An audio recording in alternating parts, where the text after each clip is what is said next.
C'était pas évident d'organiser cette remise de prix cette semaine avec toutes les grèves. On a eu quelques personnes qui ne pouvaient pas venir, donc on a fait de la visio. Oui, bonjour, Monsieur Le Gall, référent Cube au département des Côtes-d'Armor. Tout d'abord, je voulais excuser la vice-présidente du département, Madame Mellet, qui n'a pas pu se joindre à nous aujourd'hui. Cube, dans le département des Côtes-d'Armor, c'est déjà 21 collèges qui sont inscrits depuis maintenant 3 promotions. On a déjà eu un prix l'année dernière pour un de nos établissements. Je voulais ajouter que nous étions particulièrement contents que le collège de Plouer-sur-Rance reçoivent un prix cette année, puisque ça fait quand même de nombreuses années que des efforts sont menés dans ce collège en faveur des économies d'énergie. La dynamique est très présente, elle a été, au-delà des élèves et des professeurs, elle a été initiée depuis longtemps par la gestionnaire, l'agent de maintenance et puis aussi par la chef de cuisine.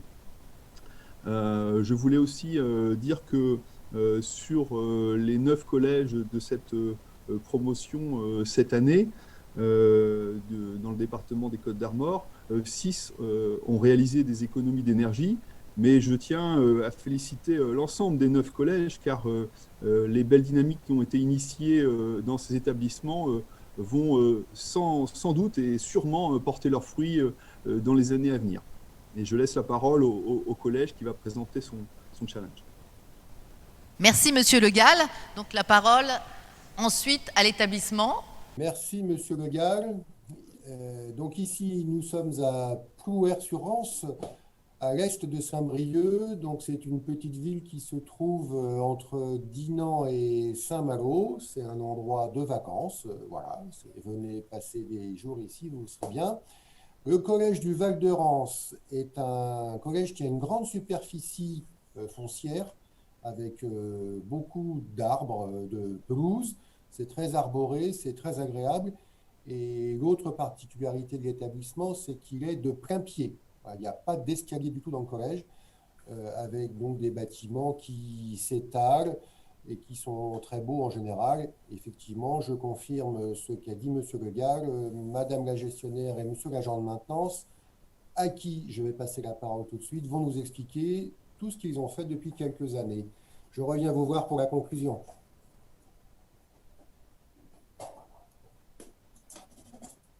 Bonjour, Pascaline Fayel. Je vais vous faire une présentation technique des bâtiments et je vous donnerai quelques chiffres qui illustreront nos économies d'énergie. Notre collège a été construit en 1982 et a bénéficié d'une restructuration quasi totale entre 2013 et 2016 par le conseil départemental des Côtes-d'Armor. Le restaurant scolaire est un bâtiment passif et tous les espaces pédagogiques sont des bâtiments basse consommation.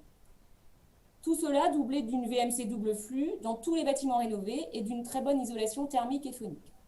Le chauffage est électrique sur la plupart des bâtiments, géré par une gestion technique des bâtiments, à part la restauration et le gymnase pour lesquels c'est un chauffage au gaz. Quelques chiffres pour illustrer nos économies.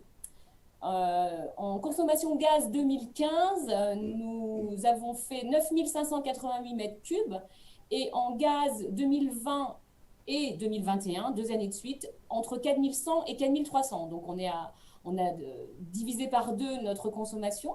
Les explications sur cette baisse, un bâtiment neuf avait été livré en 2013 et qui nous a demandé un certain temps pour arriver à une maîtrise complète de la régulation de chauffage.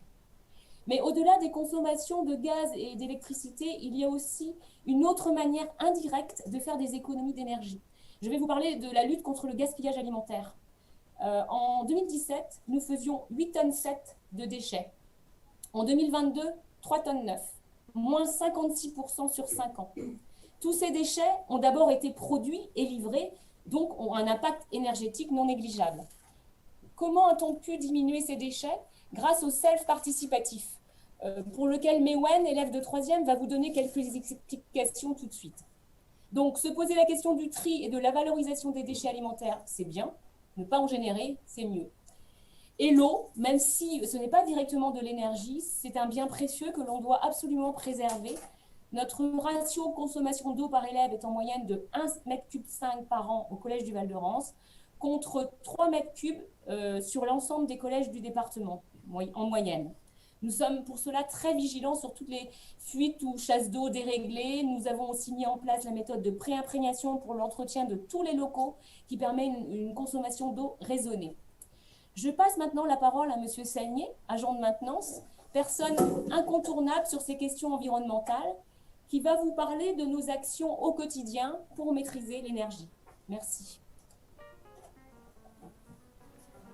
Merci. On a un peu pris par le temps. Je vais vous demander, monsieur, j'en suis désolée d'être assez synthétique. Bonjour, donc, je m'appelle Michel Sagnier, je suis agent de maintenance au collège du Val-de-Rance. Donc, depuis de nombreuses années, j'effectue des relevés de consommation d'eau et de gaz toutes les semaines pour voir si ça bouge, des fuites ou autres.